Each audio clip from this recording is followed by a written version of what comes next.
أعوذ بالله من الشيطان الرجيم. بسم الله الرحمن الرحيم.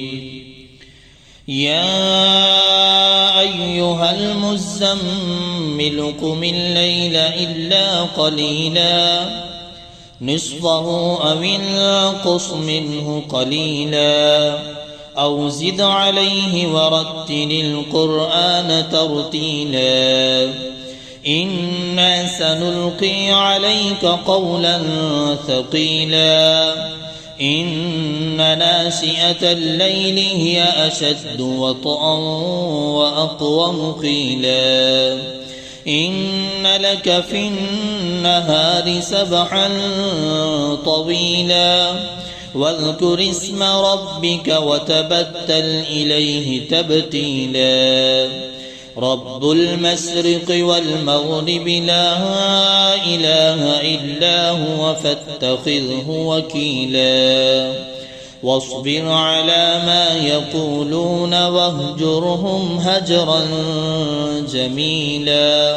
وذرني والمكذبين أولي النعمة ومهلهم قليلا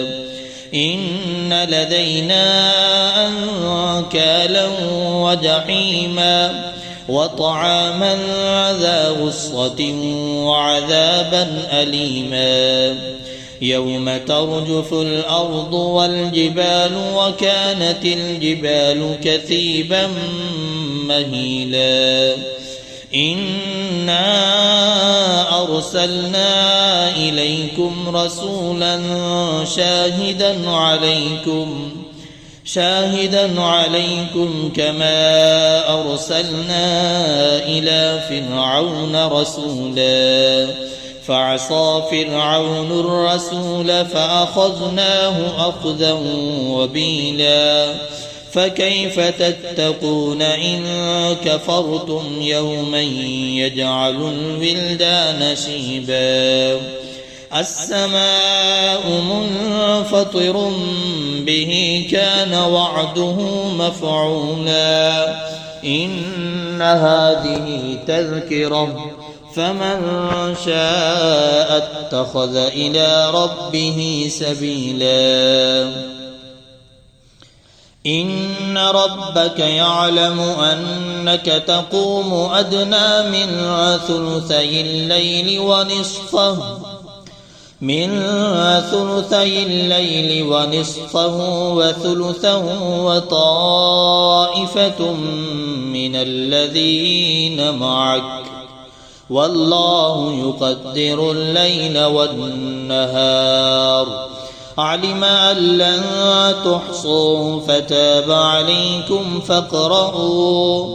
فاقرؤوا ما تيسر من القرآن علم أن سيكون منكم مرضى وآخرون يضربون في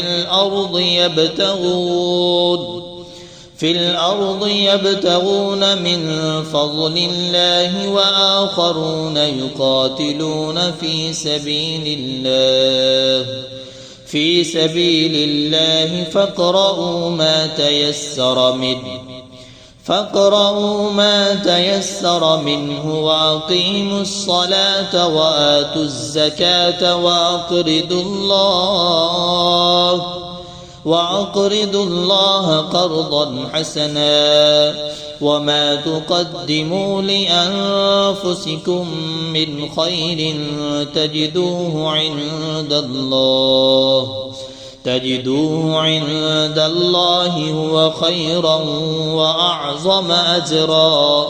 واستغفروا الله إن الله غفور رحيم.